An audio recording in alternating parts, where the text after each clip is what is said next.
کلام کے متعلق بات یہ ہے کہ کلام کہتے ہیں بات کو، کلام کا علم. یہ علم اس لیے اہمیت رکھتا ہے کہ ایک بحث چھڑی، ایک شخص پیدا ہوا جس کا نام ہے سقراط.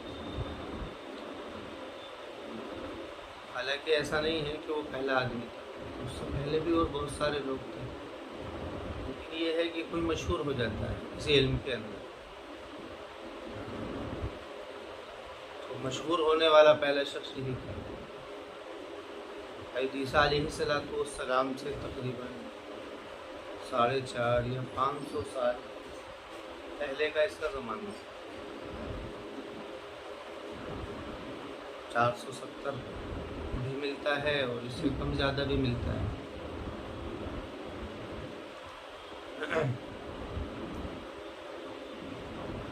یہ وہ شخص تھا جس نے یہ نظریہ پیش کیا کہ انسان کے اندر ایک سوچ، ایک عقل ہے جس کو سوچ کر کے وہ بہت ساری چیزیں، علم حاصل کر سکتا ہے. اس نے نظریہ پیش کیا. تو پہلے بنیادی بات سمجھنے کی یہ ہے کہ دنیا کے اندر جو مذہب کے اوپر بحث ہوئی ہے، مذہب یعنی کہ انسان کی خالق کی تلاش، خالق کی تلاش کو لے کر کے جو باتیں ہوئی ہیں، یہ بات آئی تھی پہلے کہ 3 نظریات ہیں جو کہ دنیا کے اندر وجود میں آئے ہیں: نظریہ تخلیق، نظریہ ارتقاء اور نظریہ فیضان.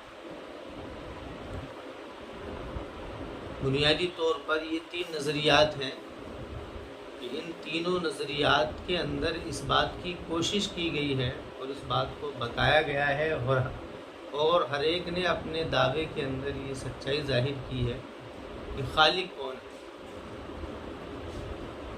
اس کی کوشش کی گئی ہے. اب جیسے کہ اسلام مذہب کے اندر تو ایک تصور ہے کہ انسان زندگی کیسے گزارے گا، انسان زندگی کیسے گزارے گا، تو زندگی گزارنے کے طریقے اس کو قرآن کریم کے اندر بتلا دیے گئے کہ کیا کھانا ہے، کیا نہیں کھانا ہے، کیا حلال ہے، کیا حرام ہے. ساری زندگی کا مزاج، چاہے وہ سیاست ہو، پولیٹیکل مسائل ہوں، یا سماجی ہو، معاشرتی مسائل ہوں، یا اس کے علاوہ عقائد، یہ ساری چیزیں اس کے اندر بتلا دی گئی ہیں. لیکن جو لوگ اسلام کو نہیں مانتے، جو مذہبی یعنی کہ جن کے ہاں پر مذہبی فلسفہ کچھ بنیاد نہیں رکھتا ہے، تو ان کے یہاں پر بھی ایک یہ تصور پیدا ہوا کہ خالق کون ہے، خالق کی پہچان کی جائے. تو بنیادی طور پر یہ 3 نظریے ہیں. سقراط حالانکہ مذہب کا بانی نہیں ہے، لیکن اس نے بہت سارے خالق کے اوپر جو چیلنج تھے، سوال تھے، وہ پیدا کیے. اس کو پہلے سمجھ لو. بات آئی تھی پہلے بھی کہ نظریہ فیضان کے اندر نظریہ یہ ہوتا ہے کہ انسان بیٹھ کر کے غور و فکر کرے، اور غور و فکر کرنے کے بعد میں وہ اپنے خالق تک پہنچ جاتا ہے. وہاں پر یہ نظریہ ہے. اس کے اندر جب کوششیں کی گئی ہیں تو کچھ لوگوں نے خیالات ذہن کے اندر پیدا کیے. دلیل کچھ نہیں ہے سامنے، دلیل سامنے کچھ پڑی بھی نہیں ہے. ایک تو یہ ہوتا ہے کہ دن نکلا ہوا ہے، کہ دن نکلے ہوئے ہونے کی کیا دلیل ہے؟ سورج ہے. سورج جب نکلتا ہے تو دن نکل جاتا ہے، سورج غروب ہو گیا، دن ختم ہو گیا. یہ ایک دلیل ہے، لاجک. لیکن فیضان، نظریہ فیضان جو ہے، وہاں کوئی دلیل نہیں ہے. وہاں بس کیا ہے؟ وہاں خیالات ہیں. انسان کے اندر ایسا ہوتا ہے، انسان کے اندر جو روح ہے، ایک تو انسان کے ظاہری حواس ہیں، آنکھ ہے، ناک ہے، کان ہے، زبان ہے اور عقل ہے. یہ ظاہری حواس ہیں. ظاہری حواس کا مطلب کیا ہے؟ ان کو ٹچ کیا جا سکتا ہے، چھوا جا سکتا ہے، دیکھا جا سکتا ہے. تو کہتے ہیں کہ ایک انسان کے باطنی حواس ہیں جو اس کے روح کے اندر ہوتے ہیں. تو جب انسان غور و فکر کرتا ہے، لیکن ایک بات یہ ہے کہ جب آدمی آنکھ بند کر کے کوئی سوچتا ہے تو سوچتے سوچتے اس کے ذہن کے اندر کچھ خیالات پیدا ہونے لگتے ہیں. یہ ہے، اس کو کوئی بھی کر سکتا ہے. ہم بھی اگر بیٹھ کر کے سوچیں گے، غور و فکر کریں گے تو ذہن کے اندر کچھ سوالات، کچھ جو ہے تصویر بنتی چلی جائے گی. اس کو ایسے سمجھو مثال کے طور پر ایک انسان سو رہا ہے تو سوتے میں اس کو خواب نظر آتا ہے. خواب ایک تو وہ ہوتا ہے جو کہ انسان کو، جس کے بارے میں آتا ہے، جو اسلام اس کو کہتا ہے. اسلام کے اندر یہ ہے بنیاد. اس علم کلام کو پڑھنے کے لیے، سمجھنے کے لیے ایک بنیاد سے بات یہ سمجھنی ہوگی کہ ہم مذہبی نظریہ لے کر کے نہیں بیٹھے ہوئے ہیں. اس علم کلام کی بنیاد ہی عقل ہے. بھئی اگر مزاج اس کا ہے کہ بھئی اسلام کی حقانیت واضح ہو، تو اس کے لیے جن لوگوں نے اسلام کے اوپر جو سوالات پیدا کیے ہیں، ان کے سوالات کو ان کے مزاج سے سمجھنا ہوگا. جب ان کے مزاج سے سوالات سمجھ میں آئیں گے تو جوابات بھی پھر نکلیں گے. تو بات یہ چل رہی تھی کہ اسلام کے اندر بات یہ ہے کہ نبوت کا 46واں حصہ خواب ہے. مطلب کیا ہے؟ کہ اس کو دکھلایا جاتا ہے. ایک خواب وہ ہوتا ہے کہ جو انسان کے تخیلات پر مبنی ہوتا ہے. مثلا انسان دن میں بہت ساری چیز سوچتا ہے، اس کو کوئی ٹینشن ہو گئی دن میں، کوئی ذہن کے اوپر، اس کے اوپر سوالات ہیں بہت زیادہ. مثال کے طور پر وہ مقروض ہے، اب وہ قرض کی ادائیگی کی خاطر مارا پھر رہا ہے. اس کے ذہن میں خیال آتا ہے کہ بھئی فلاں کے پاس جاؤں تو کچھ مل جائے گا. پھر ذہن میں آتا ہے کہ بھئی وہاں سے کچھ نہیں ہو سکتا ہے، چلو اس کے پاس چلتے ہیں، وہ میرا دوست ہے، وہاں جاؤں گا تو وہاں جانے کے بعد مجھے کچھ مل جائے گا. تو اسی طریقے سے انسان خیالات بناتا ہے. لیکن وہ خیالات کیوں بنا رہا ہے؟ کیونکہ اس کے ذہن کے اوپر ایک بوجھ سوار ہے کہ مجھے جو ہے قرض ادا کرنا. آخر کار وہ اسی فکر کے اندر اس کی آنکھ لگی، وہ سو گیا. تو خواب کا ایک حصہ وہ ہے جو کہ خیالات جو ہوتے ہیں ذہن کے اندر جو چلتے رہتے ہیں، وہ ایک واقعے کی شکل لے کر کے اس کو نظر آنے لگتے ہیں. خواب میں دیکھتا ہے کہ میں جا رہا ہوں، جانے کے بعد میں جو میرا قارض ہے، جس نے مجھے قرض دیا تھا، وہ میرے سامنے آ کر کے اس سے مطالبہ کر رہا ہے، وہ مجھے ذلیل کر رہا ہے. وہ سب چیزیں دیکھ رہا ہے. ہم لوگ بھی دیکھتے ہیں کہ جب چیز ذہن ڈپریشن میں آتا ہے تو وہ جو ہوتا ہے خواب کی شکل کے اندر وہ آ جاتا ہے. تو یہ بھی کیا ہے؟ تخیل. خواب کیا ہے؟ یہ بھی خیالات ہیں. حقیقت اس کی کچھ نہیں ہے، حقیقت اس کی کچھ نہیں ہے. تو ایسے ہی وہ ان کا نظریہ فیضان کے اندر یہ نظریہ ہے کہ بھئی آپ جس چیز کو سوچو گے اس سے جو ہے تمہیں خالق کا تصور ملتا ہوا چلا جائے. تو نظریہ فیضان کا مطلب ہے بہنا، یعنی کہ جتنا آدمی سوچے گا اتنا ہی اس کا جو ہے ذہنی وسعت کھلتی چلی جائے گی اور اس کے اوپر بہت ساری باتیں منکشف ہوتی چلی جائے گی. تو نظریہ فیضان کے جو پیروکار ہیں، جو اس کو لے کر کے چلنے والے ہیں، یہ بنیادی طور پر جو اس کے اندر جو بنیادی حیثیت جو ہے وہ ہندو مت کی ہے. ہندوازم یہ اس کی جو ہے بنیاد ہے. اس کے بارے میں اختلافات ہے کہ کتنا پرانا ہے. عام طور سے جو ہندو ہیں وہ ان کا کہنا یہ ہے کہ 5000 سال پرانا ہے. کچھ لوگ اس کے بارے میں اور بھی سوالات پیدا کرتے ہیں. کچھ لوگوں کا کہنا یہ ہے کہ نہیں، کہ پہلے بدھ مت آیا پھر ہندو مت آیا. لیکن عام طور سے مشہور بات یہ ہے کہ یہ ہندو مت پہلا ہے، بدھ مت بعد میں ہے. بعض لوگ یہ کہتے ہیں کہ بدھ مت جو ہے اس کی بگڑی ہوئی شکل جو ہے وہ کیا ہے؟ ہندو مت ہے. بدھ مت کے اندر تو یہ بنیاد تھی کہ اس کے اندر یہ چیز بنیادی طور پر رکھی گئی تھی کہ بدھزم کے اندر وہاں تو اصل میں یہی چیز تھی. دیکھی ہوگی تصویر کہ وہ بدھ جو ہے وہ ایک پیڑ کے نیچے بیٹھا ہوا ہے. وہ ایک سوچ میں، وہ اس کے ہاتھ کی ایک الگ نوعیت ہے بیٹھنے کی، وہ اس کی آنکھیں بند ہیں، وہ سوچ رہا ہے.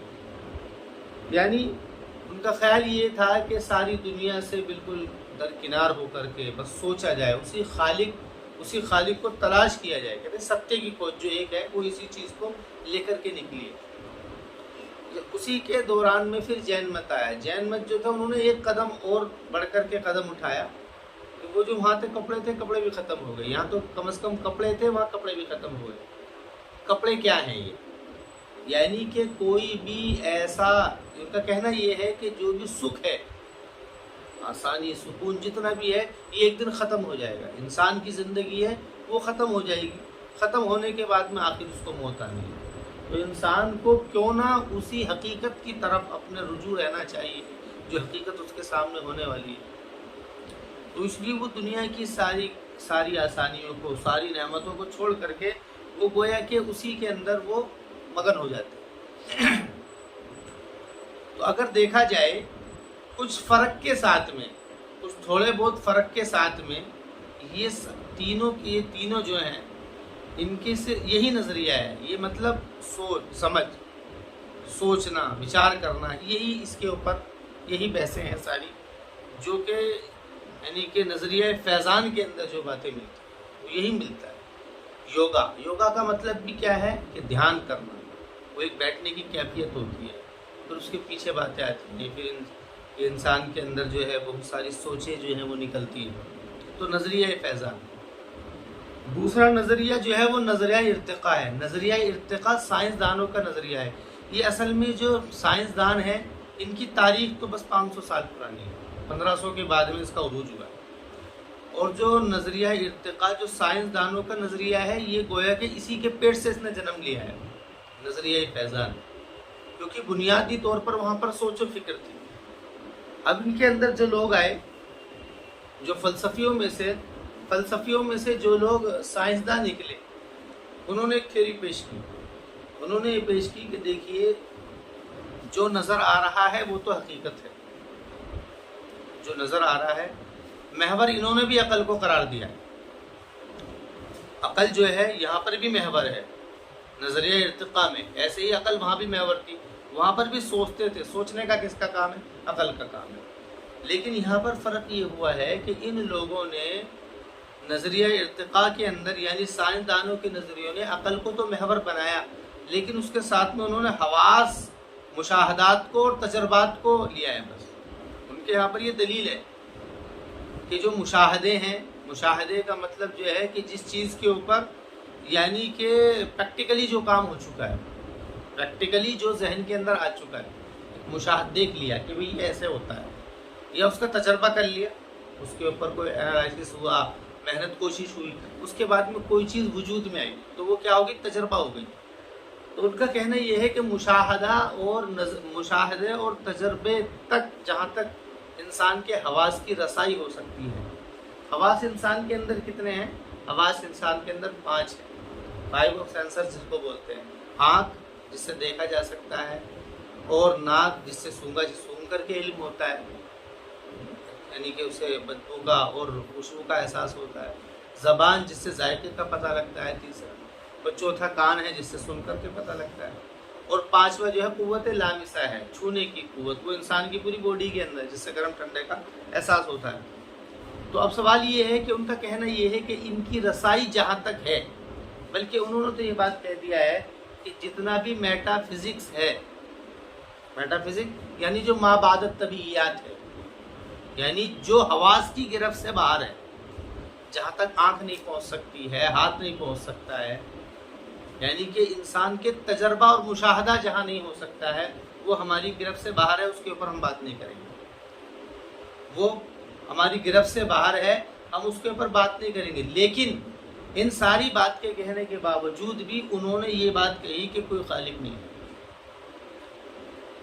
بات چل رہی ہے کہ خالق کون ہے, وجود کیا ہے. وجود کا مطلب یعنی کہ کیا خالق کا وجود ہے یا نہیں ہے. بھئی ایک تو یہ ہے کہ مذہبی اعتبار سے لوگوں نے سمجھا, ابھی اس کے اوپر بھی بات آ رہی ہے.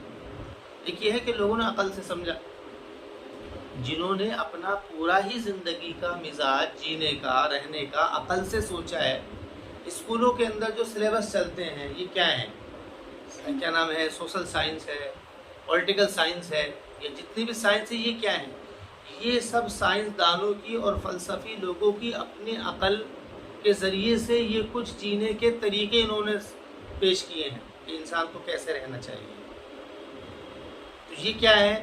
یہ سارے کے سارے وہ ہے جو کہ یعنی اس کے اندر آ گئے، یعنی اس کو بول لیجئے معاشرتی زندگی کے اندر، سماجی زندگی. لیکن مذہب کیا ہے؟ وہ طریقہ دیتا ہے، وہ کتاب کے اندر ملتا ہے، وہ نبی بھیج دیتا ہے، اس کے اندر وہ ساری چیزیں آ جاتی ہیں زندگی کیسے گزارنے کا. تو ابھی بات ہماری یہ چل رہی تھی، تو نظریہ ارتقاء جو سائنسدانوں کا نظریہ ہے، اور انہوں نے باقاعدہ دھوم مچا دی. ایسا نہیں ہے کہ وہ چھوٹا موٹا رہا ہے. اس وقت میں تو دیکھو کہ ہر ایک کی زبان سائنسی زبان ہے. سائنس نے کیا ہے، پوری دنیا کے اوپر اپنی ایک ایسی دھاج جمائی ہے کہ ہر ایک آدمی اس کا پیروکار ہے.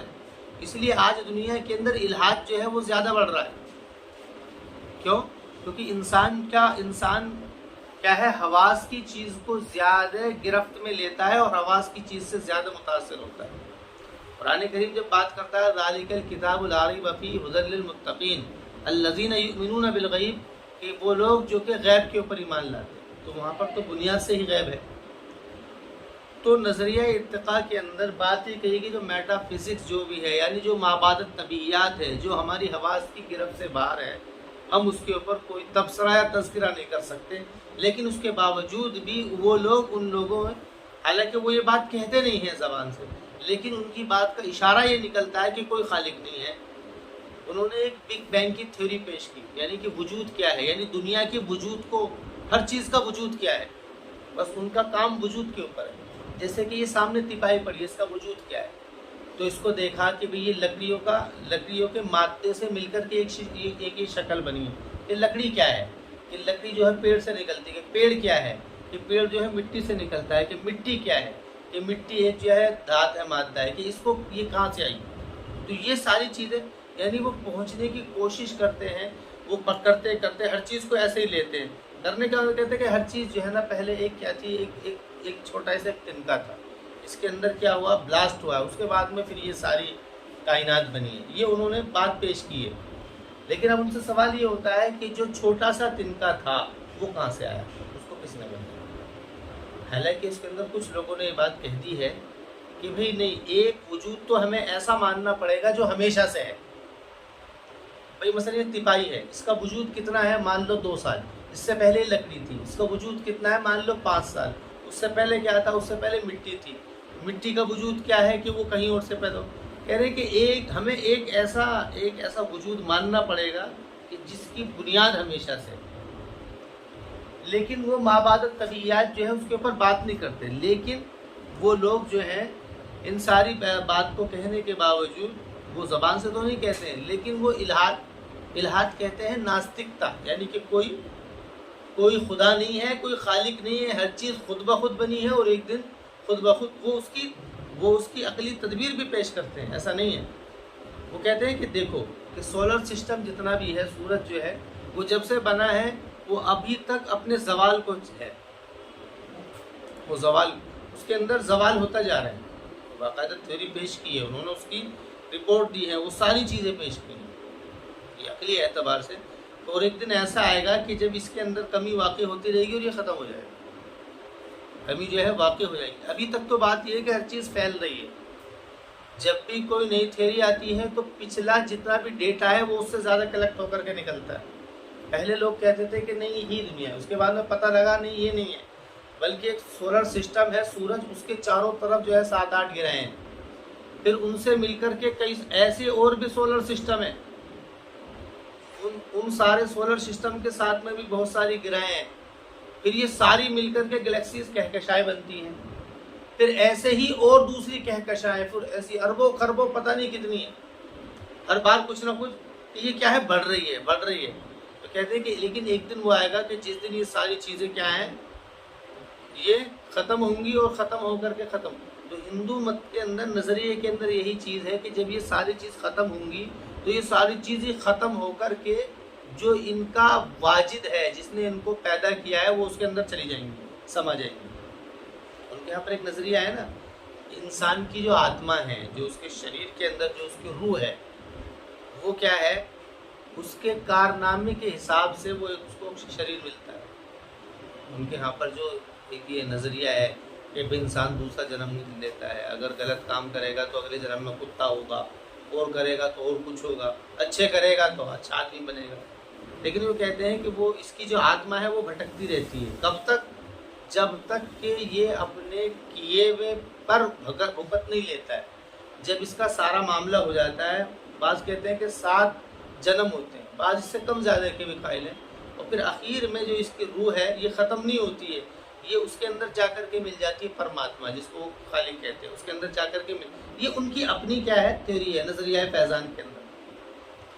تیسری جو اس کے جو ماننے والے ہیں نظریہ ارتقاء کی، تو سارے سائنسداں ہیں۔ تیسرا جو نظریہ ہے جس نے مذہب کو ڈیفائن کیا ہے اور مذہب کو لے کر کے بات کی ہے، وہ نظریہ تخلیق ہے۔ نظریہ تخلیق کے اندر جو ہے، نظریہ تخلیق کے اندر کیا ہے پہلے اس کو سمجھ۔ نظریہ تخلیق کے اندر جو لوگ اس کے ماننے والے ہیں ان کا نظریہ یہ ہے کہ خالق کون ہے اور کیا ہے یہ ہماری گرفت سے باہر ہے۔ اس کے اوپر بس اتنا ہی تذکرہ ہم لوگ کرتے ہیں کہ جتنا ہمیں ہماری کتابوں کے اندر ملتا ہے، کہ اس نے کیا کیا ہے، اس نے زمین آسمان کو بنایا ہے، کیسے بنایا ہے، مادہ پہلے چھوٹا تھا وہ بڑا ہوا ہے یا ایسے ہی پیدا کیا ہے، یا اللہ نے کس طریقے سے پیدا کیا ہے، جو قرآن کے اندر ملتا ہے کہ اللہ تعالیٰ کسی چیز کا حکم دیتا ہے وہ ہو جاتا ہے۔ اس نظریے کے ماننے والے 3 گروہ، پہلا عیسائی ہے جس کی سب سے زیادہ تعداد ہے، اس کے بعد میں مسلمان ہیں وہ اس سے کم ہیں، اس کے بعد میں یہودی ہیں۔ ان تینوں کے نظریہ وہی ہے، یہ سب کے سب خالق کے قائل ہیں۔ ان کا کہنا یہ کہ خالق ہے، ایک ذات ہے کہ جو کہ اپنے نبی پیغمبر کو بھیجتا ہے، اور وہ پیغمبر اس کی طرف سے کتاب لے کر کے آتے ہیں، اور آنے کے بعد میں وہ یہ ساری چیزیں بتلاتے ہیں کہ بھئی تمہارا ایک دن خاتمہ ہوگا اور تمہیں اسی کے پاس جانا ہے، جو تم نے دنیا کے اندر کیا ہوگا وہ تم کو سب کو بھگتنا ہوگا۔ تو اسلام مذہب کے اندر 3 چیزیں ہیں۔ ایک ہے توحید۔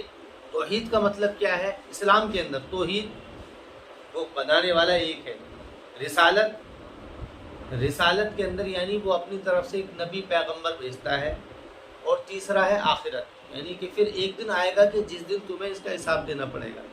اب اس نظریے کے اندر جو 3 اس کے ماننے والے ہیں، ابھی ہماری بات مذہبی کرانے میں نہیں چل رہی ہے، سمجھنے کی بات، بس اس کو سمجھنے کے جو لوگوں نے نظریہ پیش کیا اس کے اوپر بات چل رہی ہے۔ تو اس کے اندر جو 3 ہے، 3 کے اندر توحید کے قائل بس کون ہے؟ مسلمان ہے، جو 2 نمبر پر ہیں مسلمان ہے۔ باقی عیسائی اور یہودی یہ توحید کے قائل نہیں ہیں۔ عیسائی کہتے ہیں کہ خدائی 3 میں ہے، وہ عقیدہ تثلیث کے قائل ہیں۔ وہ کہتے ہیں ایک خدا ہے، اور دوسرا جو ہے اس کا بیٹا ہے، عیسیٰ علیہ السلام کو بیٹا کہتے ہیں، اور تیسرا روح القدس۔ ان کے یہاں پر یہ نظریہ ہے، اور یہودیوں کے اندر بھی ان کے یہاں پر بھی نظریہ یہ ہے کہ خدا ہے، اس کا بیٹا ہے، عزیر اللہ کا بیٹا ہے۔ لیکن اسلام کے اندر وہ ایک ہے توحید، جس کو سورہ اخلاص میں کہا ہے قل هو اللہ احد اللہ الصمد۔ آپ کہہ دو کہ وہ اللہ ایک ہے، اللہ الصمد، وہ بے نیاز ہے، لم یلد ولم یولد، نہ تو اس کے کوئی ماں باپ ہے اور نہ ہی اس کی کوئی اولاد ہے، ولم یکن لہ کفوا احد، اور اس کا کوئی ساتھی نہیں ہے۔ اور اس کا یہ نظریہ تخلیق کے اندر یہ پوری کی پوری ایک تھیوری یہی ہے کہ بھئی خدا جو ہے وہ ایک انسان کو بھیجتا ہے، انہی انسانوں میں سے ایک انسان کو خاص کرتا ہے جس کو نبی کہا جاتا ہے، اور اس نبی کی موجودگی میں جب حق اور باطل کا فیصلہ کر دیتا ہے تو اس کو رسول کہا جاتا ہے۔ نبی وہ ہے جو اللہ تعالیٰ کی طرف سے اللہ کے بندوں کو اللہ سے جوڑنے کے لیے آتا ہے۔ اللہ کیا ہے؟ اللہ تو ایک عربی زبان کا ایک لفظ ہے، لیکن اس لفظ نے ایک مذہبی عقیدت لے لی ہے۔ کیوں لینے کی وجہ یہ ہے؟ کیونکہ یہ عربی زبان کے اندر ہے، عربی زبان کے اعتبار سے، اور عربی زبان کو ایک اسلام کے اندر ایک مذہبی حیثیت حاصل ہے، کیونکہ اگر اس کی عبادت کرنی ہے اللہ کی تو وہی اسی زبان کے اندر ہوگی۔ تو بات یہ چل رہی تھی کہ پھر جب یہ بات آئی، یہ ساری کی ساری بات جب نکل کر کے آئی، تو اب مسئلہ یہ ہو گیا، اب سوال یہ ہے کہ اگر بات ماننے تک ہے تو کوئی مسئلہ ہی نہیں ہے، جس کو جو ماننا ہے وہ اپنا مانتے رہو۔ علم کلام کے اوپر جن لوگوں نے باتیں رکھی ہیں، بہت سارے لوگوں نے اس کے اوپر رد بھی کیا ہے کہ اس کی کوئی ضرورت نہیں ہے، لیکن سوال یہ آ جاتا ہے کہ اگر آپ لوگوں کو بات کرنی ہے، سائنسدانوں کو اسلام کی تعلیم دینی ہے یا نہیں دینی ہے، یا ان لوگوں تک بات کرنی ہے یا نہیں کرنی ہے، ایک بات تو یہ ہے. دوسری بات یہ ہے کہ ایسے بہت سارے مسلمان ہیں، کیونکہ اس وقت میں تو سائنس کا ایک باقاعدہ لوگوں کی عقل کو اس نے ہائی جیک کر رکھا ہے کہ لوگ یعنی ایسے سمجھ لو کہ لوگ جو ہے نا مسلمان ہو کر کے مجبور ہے. اگر صحیح لفظوں میں کہا جائے تو مسلمان مجبور ہے. کیوں؟ کیونکہ اس کا باپ مسلمان ہے، اس کا بیٹا مسلمان ہے، اس کا خاندان مسلمان ہے، لیکن اندر سے وہ کیا ہے؟ اندر سے وہ سارا کا سارا ماڈل ہو چکا ہے. اس کا بھی وہی نظریہ ہے جو سائنسدانوں کا نظریہ ہے. نظریہ فیضان کا تو اس وقت میں لوگوں کے اوپر اتنا بڑا دباؤ نہیں ہے جتنا نظریہ ارتقاء کا ہے، یعنی سائنس کا جو ہے اس کا زیادہ وہ پڑا ہوا ہے. تو اس کی وجہ سے کیا ہو رہا ہے؟ اس کی وجہ سے کیا ہو رہا ہے کہ الحاد جو ہے، الحاد ایک اپنا رخ لیتا ہوا جا رہا ہے. ناستکتا جو ہے وہ بہت پھیلتی جا رہی ہے. تو اس لیے ضرورت، اور یہ کام پہلے بھی ہوا، ایسا نہیں ہے کہ یہ کام اب کا ہے. مسلمانوں کے سامنے جب یہ سارے کے سارے سوالات پیدا ہوئے، مسلمانوں کے سامنے جب سوالات پیدا ہوئے، کیونکہ جب ابھی تو اسلام جب پھیلا تو مکہ اور مدینہ جو تھا وہ سعودی کی حد کے اندر تھا. جب وہ حجاز مقدس سے نکل کر کے ساری دنیا کے اندر اسلام جب پھیلا تو خصوصاً یونان کیا ہے کہ ترکی کی حدیں اس سے ملی ہوئی. گریک آج کل اس کا نام ہے نیا گریس، اس کا نام ہے. تو اس کا پرانا نام کیا ہے؟ یونان. تو یونان کے اندر تو باقاعدہ اس کا ایک سائنس کی جو بنیاد پڑی سقراط ہے، اس کا شاگرد پھر کون ہے؟ افلاطون ہے. افلاطون کا شاگرد ارسطو ہے. ان لوگوں نے بڑے یعنی کہ اس کے اندر بہت زیادہ، اور جتنا بھی اسکول کا سلیبس ہے وہ سارا کا سارا جو ہے انہی کے فلسفوں سے بھرا ہوا ہے، انہی کے سوچ کے نظریے کے حساب سے سارا سلیبس ہے. اور اسی کے اندر معاشرتی ہو یا سماجی ہو یا پولیٹیکل مسئلہ ہو، سیاسیات ہو، سماجیات ہو، یا اس کے علاوہ حیاتیات ہو، وہ سارا کا سارا وہیں پر ہے. تو اب اگر یہ مزاج ہے کام کرنے کا، اب چونکہ مدارس کے اندر درس نظامی کے اندر ہر وہ علم کو پڑھایا جاتا ہے کہ جو کہ علم میں فقہ بھی ہو اور علم دعوت بھی، تو یہ کہہ لیے اس کو ایک علم دعوت ہے. تو ایسا ہوا کہ جب یہ مسائل پیش آئے کہ اسلام جو ہے وہ عرب کی سرحدوں سے نکل کر کے دوسری جگہ پر پہنچا، تو مسلمان بڑے متاثر ہو گئے وہاں جا کر کے. جب انہوں نے عقل سے پوچھا کہ بھئی وجود کیا ہے، خالق کون ہے تمہارا؟ یعنی اللہ، کہ وہ کہاں سے آیا ہے، وہ کہاں سے آیا ہے، کہ پہلے کیا تھا، اس کو کس نے بنایا ہے؟ تو خدا ہے اللہ تعالیٰ، اس کو کس نے بنایا؟ کہ بھئی کہ دنیا کو کس نے بنایا؟ کہ اللہ نے بنایا ہے. کہ اچھا، کہ اگر ساری دنیا کو اللہ نے بنایا ہے تو کیا، تو اس کا مطلب یہ ہے کہ اللہ کے ساری دنیا اللہ تعالیٰ کے علم میں ہے، اللہ تعالیٰ کے علم میں ہے. اور پہلے کم تھی اب زیادہ ہے، بڑھ رہا ہے نا. کہ بھئی پہلے جو تھی، آپ تم دلی کو دیکھ لو، پہلے دلی چھوٹی سی تھی، اب بڑی ہو رہی ہے. تو جو علم میں کیا ہے، کمی اور زیادتی ہو رہی ہے. تاکہ جس چیز میں کمی اور زیادتی ہوتی ہے، یہ کمی اور زیادتی کیا ہے؟ حرکت ہے. بھئی پہلے تھوڑا تھا اب بڑھ گیا. تو جس میں کمی اور زیادتی ہوتی ہے، حرکت ہوتی ہے، تو وہ تو حرکت جو ہوتی ہے اس کے اندر زوال ہوتا ہے. تو جب زوال ہوتا ہے تو جو خالق کا علم ہے وہ زائل ہے. کہ جب وہ زائل ہوگا تو جو اس کو جاننے والا ہے وہ بھی ایک دن زائل ہو جائے گا. نعوذ باللہ. یہ ساری باتیں سوالات ہیں. تو مسلمان بڑے اس سے متاثر ہونے لگے، لوگوں کے ذہنوں میں بھلبلی ہونے لگی. تو اس دور میں کچھ لوگ وہ تھے کہ جن کو یہ فکر پیدا ہوئی کہ اس علم کو سیکھنا چاہیے. تو اس علم کے سیکھنے کے لیے جو لوگ آگے آئے ان کو کہا جاتا ہے متکلمین. اور اس علم کو جس کے اندر یہ بحث و مباحثہ ہوتا ہے اس کو کہا جاتا ہے علم کلام. جو لوگ آگے نکلے ان کو کہا جاتا ہے متکلمین، اور اس علم کو کہا جاتا ہے علم کلام. اب علم کلام کیا ہے؟ لیکن علم کلام کو علم کلام کہہ دیے، اس کا معنی ہے بات کرنے کا کلام. حالانکہ علم کلام کیا ہے؟ عقائد اور نظریات کی درستگی، یہ علم کلام ہے۔ اب علم کلام کے لیے کچھ اصول طے ہوئے۔ بھئی علم کلام کے اندر کیا ہوتا ہے کہ جس کی جو سوچ ہے وہ اپنی اس سوچ کو لوگوں کے ذہنوں کے اوپر راسخ کرتا ہے، اپنی سوچ کو لوگوں کے سامنے رکھتا ہے۔